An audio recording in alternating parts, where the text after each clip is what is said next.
Gentiles amigos, qué gusto nuevamente darles la bienvenida a Mirada Profunda, un espacio de periodismo sin compromisos.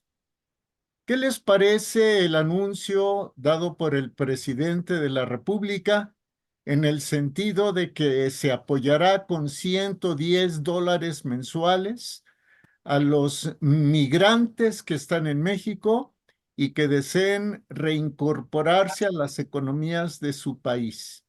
Para ello ha habido ya, según el presidente de la República, negociaciones con los gobiernos de esos países involucrados y también con empresarios. Sobre el particular conversaremos esta semana con el maestro en Justicia Federal Víctor Manuel Ornelas Carzolio, a quien le damos la bienvenida. Querido Víctor, qué gusto, estamos ya a nada de Semana Santa. Igualmente, querido Jorge, como siempre, un placer y afortunadamente a punto de tener unos días de asueto que espero que para todos sean muy reconfortantes. Gracias. Los migrantes viven situaciones complicadísimas. O sea, de eso no cabe la menor duda. Sin embargo, el tema es trascendente porque el país se ha endeudado, sobre todo para cubrir programas sociales.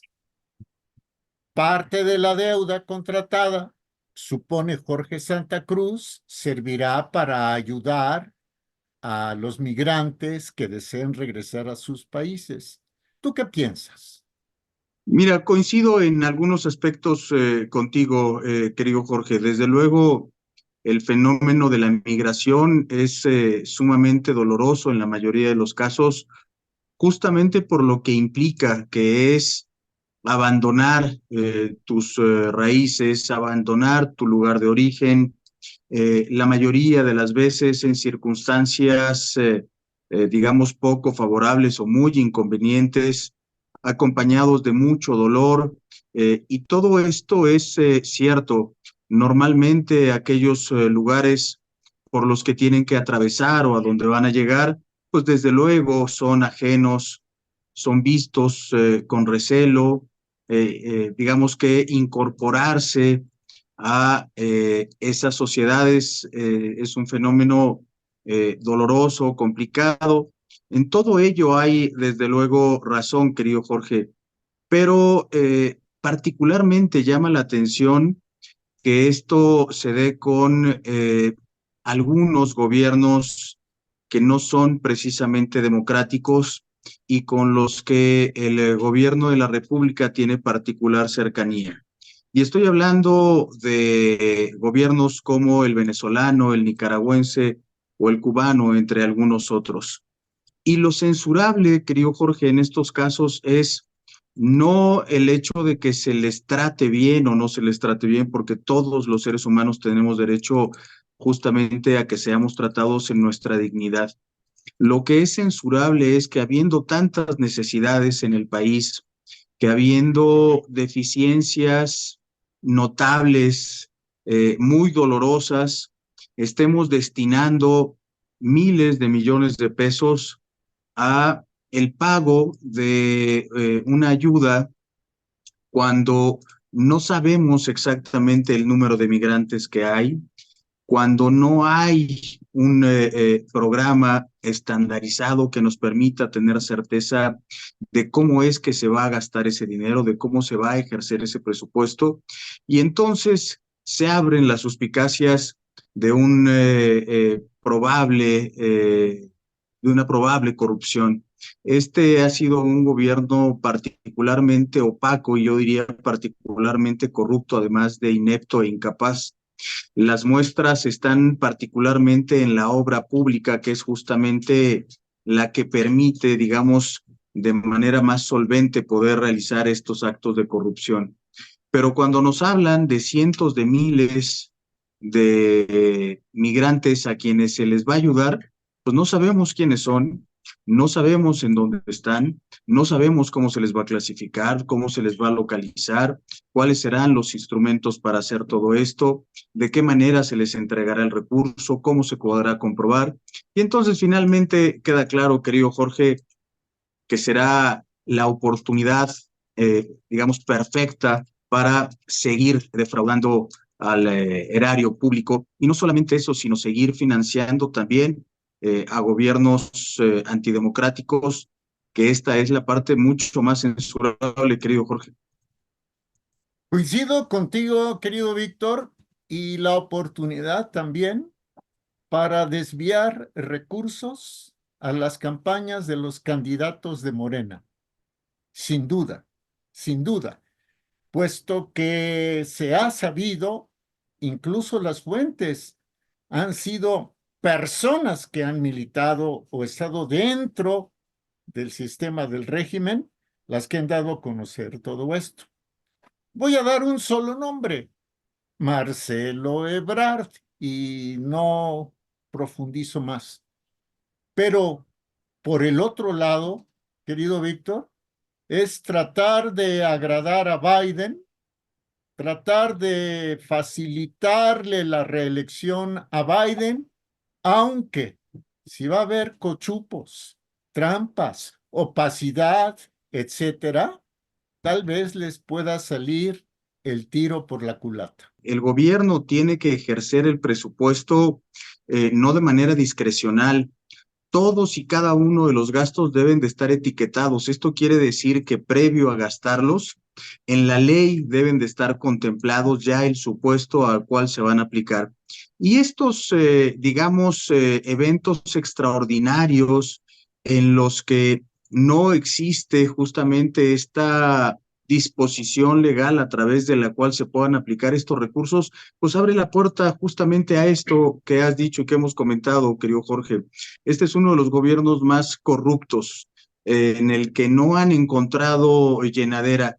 Y no solamente se trata de que veamos al presidente enriquecerse, no, esta es una falsa concepción de la corrupción, querido Jorge. La corrupción tiene muchas caras y muchas facetas, y una de estas es la malversación de los fondos, el destinar recursos a objetos que no están contemplados y que desde luego tienen finalidades perversas, como tú bien lo has referido.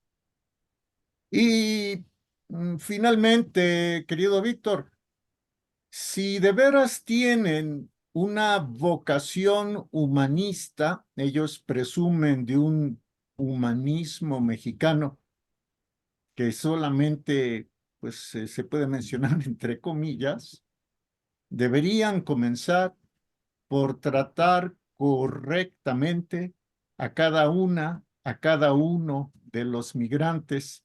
Aquí el Instituto Nacional de Migración y demás funcionarios del nivel federal, estatal y municipal que tienen que ver con el tema, tienen mucho que decir. No generalizo, no es correcto generalizar, pero es sabido que los migrantes en México, por norma, son tratados con la punta del pie. Ah, pero ahora sale el presidente bondadoso a decir que les darán $110 por mes. De hecho, el embajador de Estados Unidos en México, Ken Salazar, calculó que en nuestro país están por lo menos 20 millones de personas migrantes sin documentos. $110, pon tú por 5 millones de migrantes al mes. ¿Y de dónde va a salir? ¿De más deuda? Que comiencen por tratarlos bien. Mi querido Víctor, ¿algo más que desees agregar? Pues mira, querido Jorge, no, la pregunta sería no solamente de dónde van a salir, a dónde van a parar.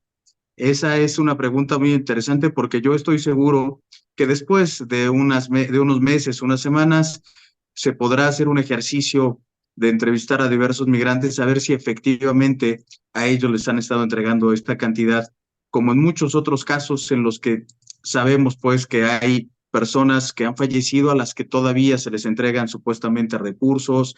En fin, hay una opacidad tremenda, y lo único que ha hecho este gobierno es robarse el dinero de una manera obscena, descarada, a pesar de lo que diga el presidente de la República.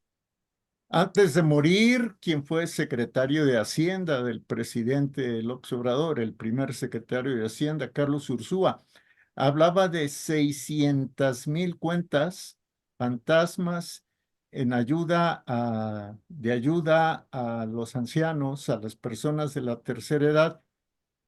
Ya nada más faltaría, querido Víctor, que también los migrantes de Venezuela, dicho con todo respeto para sus personas, de Nicaragua, de Cuba, voten en las próximas elecciones del 2 de junio por ya sabes quién. Sí, claro, por supuesto, ya nada más eso nos falta, querido Jorge. Querido Víctor, muchísimas gracias. Igualmente, un abrazo afectuoso para ti y todos nuestros amigos. Correspondido. Y le mandamos otro y nuestro agradecimiento a la doctora en Administración Pública, Laura Flores Reyes, por haber concebido, por haber hecho posible esta serie de entrevistas con el maestro en Justicia Federal, Víctor Manuel Ornelas Carzolio, y nuestra gratitud para usted, porque como siempre decimos, nos ve, nos oye y participa. Estamos muy contentos porque estamos a nada de llegar a 6,000 suscriptores. Si puede y cree que lo merecemos, suscríbase. Y si le parece correcto, distribuya este video. Nosotros nos veremos, tendremos el placer y el honor de encontrarlos una vez que transcurra la Semana Santa, la Semana Mayor. Gracias. Hasta entonces.